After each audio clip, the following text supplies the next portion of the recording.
also go through apprenticeship, mentoring, and rotation program. Na hindi po original sa akin to ha. These are some of the best practices na ginagawa nila. So for example, some candidates in other countries, no, Singapore, China, Malaysia, even Japan, they do this na merong mentoring, may rotation. Kasi ang gusto nila, ang mga kandidato nila are exposed to different industries. Para pag umupo ka, whether you are in the executive na position or legislative position, naiintindihan mo yung mga needs o kaya kung anong dapat na mga innovations na gagawin in different industries at paano palalaguin yung country as a whole.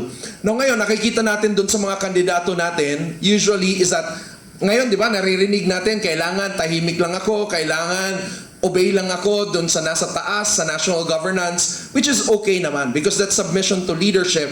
Pero ang nagiging motive nila, sinasabi nila, tahimik ako para kasi baka tamaan yung funding at wala nang funding yung local namin. Tama ba? Lagi natin naririnig. Pero mali po yun because as a, for example, if you're a governor or you're a mayor, you're actually the local executive.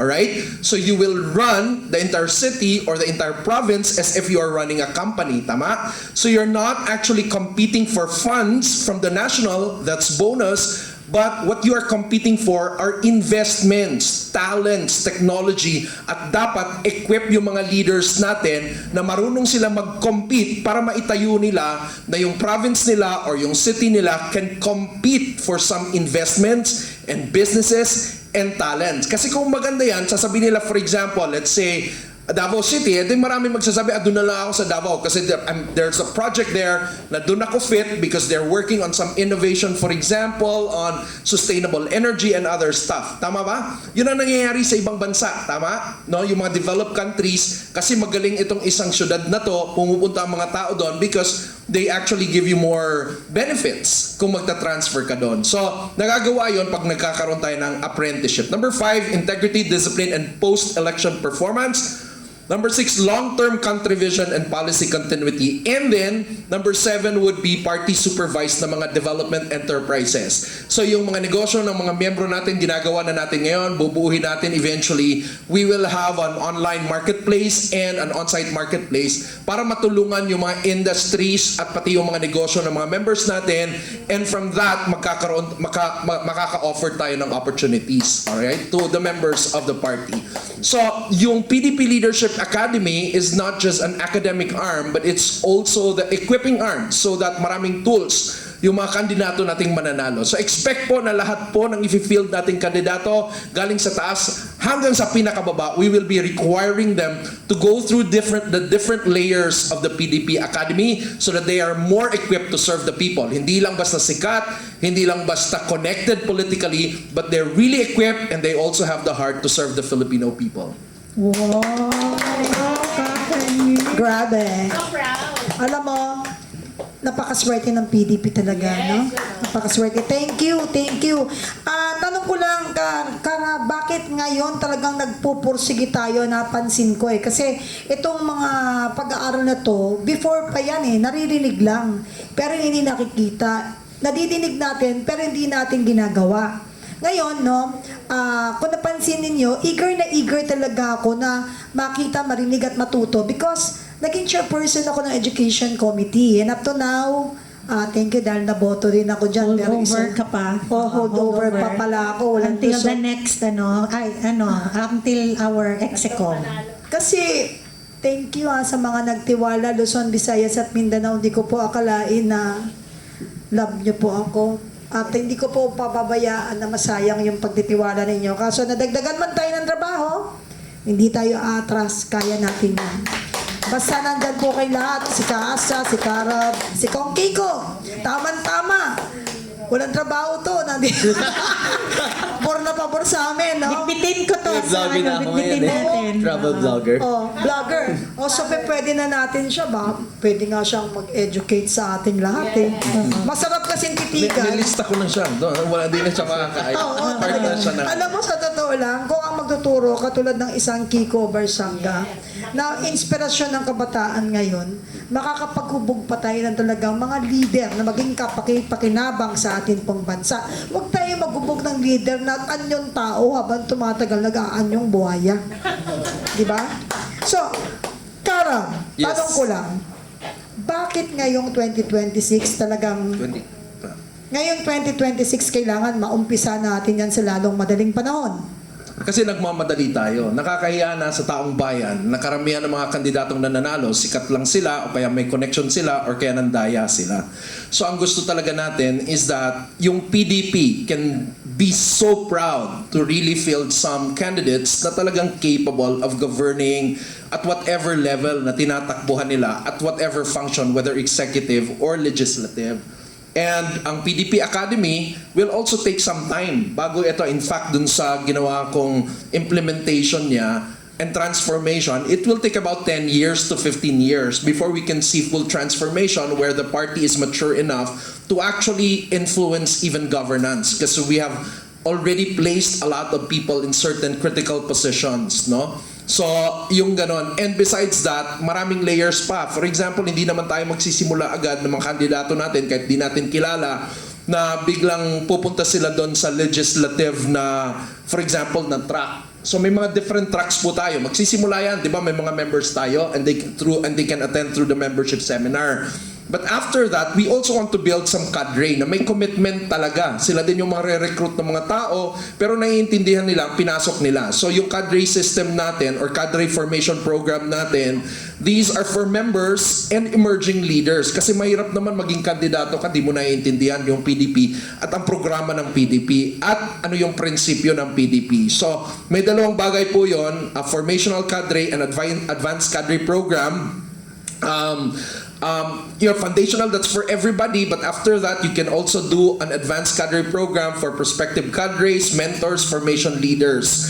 Tapos cadre ka na, then pwede ka nang maging internal officer within the party. So meron tayong vital leadership program for that, for current and prospective na mga party officers. So hindi natin makikita muna ito, but in the future, magbi-build up siya. And then pag nandun ka na, you have served the party, hindi lang basta branding ng party ang dinadala mo, tuturuan ka na ngayon ng mga leadership through legislative leadership track or governance or executive leadership track. At lahat po yun, ang pinasok natin, yung isa sa pinaglalaban din ng PDP, which is federalism. So, pinasok natin yon. That is, tinahi natin within that yung federal readiness na capstone. Para pag sinabi natin gusto natin ma-move forward towards federalism, alam natin kung sino mga kandidato at ang mga politiko that are already equipped, no, para mag-transition smoothly towards federalism, because we give them strategies on how to transition from our form of government right now towards federalism wherever they are. At anong position, and then pinasok din natin dyan yung apprenticeship, mentoring, and then party in office continuing formation. So, malaki ang trabaho na gagawin, but we are forming it right now, and exciting that there are a lot of people now volunteering. We have, di ba, may mga taga-CHED and others that are volunteering, experts volunteering as well, even minds from abroad nung nalaman nila ito, because we're starting to, tell them about it, nag-volunteer na rin sila na gusto nilang maging part ng PDP Leadership Academy, even if we don't talk about the money, because simply gusto nilang magkaroon ng pagbabago ang Pilipinas. Ang galing. Ang galing. Dugtungan ko lang kaso, pasensya na baka mawala tayo dyan eh. Actually, baka mamaya, akala nyo ngayon pa lang 2026 yan. In fact, pagkatapos ng eleksyon noon, dumating si Karab sa buhay namin. And we thank God dahil nandito siya. Tapos, nahupog na niya yan. Actually, tapos na yan. Parang Tapos na. masteral na nga yan. Pwedeng pang PhD ba yan? Opo, it's a 200,000 word na document that I produced for PDP Leadership Academy. Libre po yun, pagmamahal para sa bayan. Yan, grabe. Yan ang talagang tama. At saka alam ninyo, kasi hilaw na hilaw eh, kung parang sasabihin mo, you will start next year or last month ng year na to, hilaw yan. So, nakalatag na yan. Diba? Kumbaga sa pagkain, instant yan. Mainit na tubig lang, kakainin mo na lang. Ayaw mo pa. So, papunta tayo tayo sa taong 2028. Kapeni, meron lang akong tungkol dun Sige sa po. ni Sige po. Karob, no? Sige Kasi po. para sa kaalaman ng ating mga kababayan, PDP Laban has always espoused for strong political party system in the Philippines, no? And kasama ito, in fact, nasa constitution na ito ng PDP Laban since its inception, ang pagkakaroon ng party institute. So, nag-transition tayo, no, from having a party institute. In 2016, we created the Federalism Institute. Ngayon, mas pinalawak pa natin. It's going to be a leadership institute na hindi na lamang yung federalism lang yung inaaral, but all the other aspects ay hinuhubog natin ang ating mga kababayan. And this is geared towards actually systems change, no? Kasi kapag mananatili tayo sa 1987 Constitution na meron tayo ngayon, marami itong pagkukulang kasi nga minadala ito na Constitution, ano? And part of that preparation, kasi nga hindi natapos ni Tatay Digong yung yung pagpasa kasi natapos yung draft na ibinigay nga kay sa next administration, kaso nag-PI sila. At syempre gusto nating ipa-aware na rin ang ating mga kababayan kapag merong nagpapirma po sa inyo diyan ng mga Unlad Pinas na mga forms na sinasabay nila ng administrasyon ngayon dito sa Serbisyo Fair, bagong Pilipinas Serbisyo Fair. Dapat maging mapanuri kayo dito sa mga pinapapirmahan sa inyo, ha, kasi yung Unlad Pinas ang nakalagay dyan, bagong konstitusyon para sa baka ito ay ginagamit nila kung Kiko, no, para magpapirma kasi meron silang plan na no election o magkakaroon ng CONAS. Ang dami nilang so be aware of this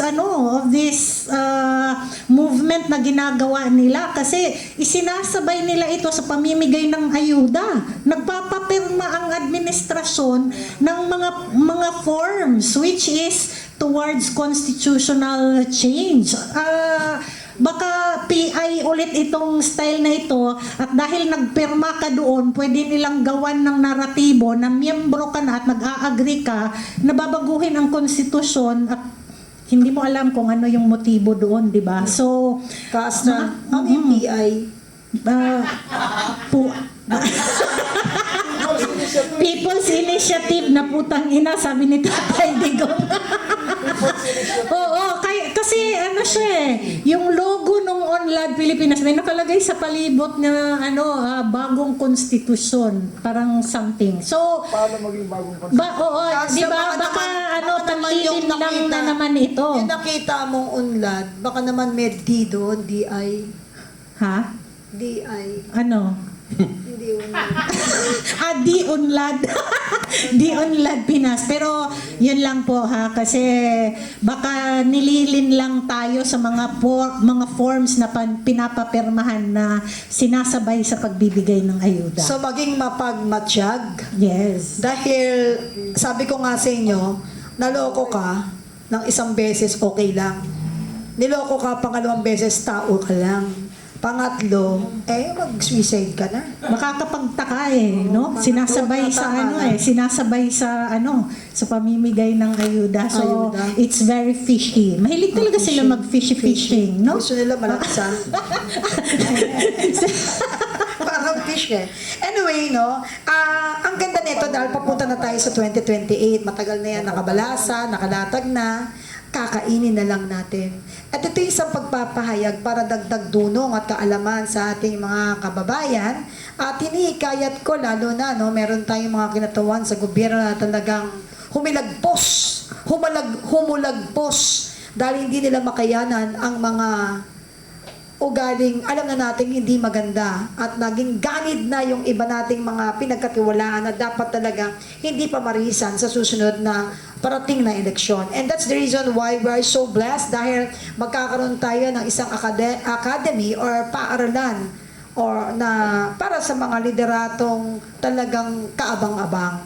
And this academy or the PDP Leadership Academy is very important. So, ang tanong ko nga, paano ba, sabi ko, narinig nyo kanina si Cara, but gusto natin ng paglilinaw, paano ba sumali? Kailan ba sila mag-open mga gustong sumali, may bayad ba?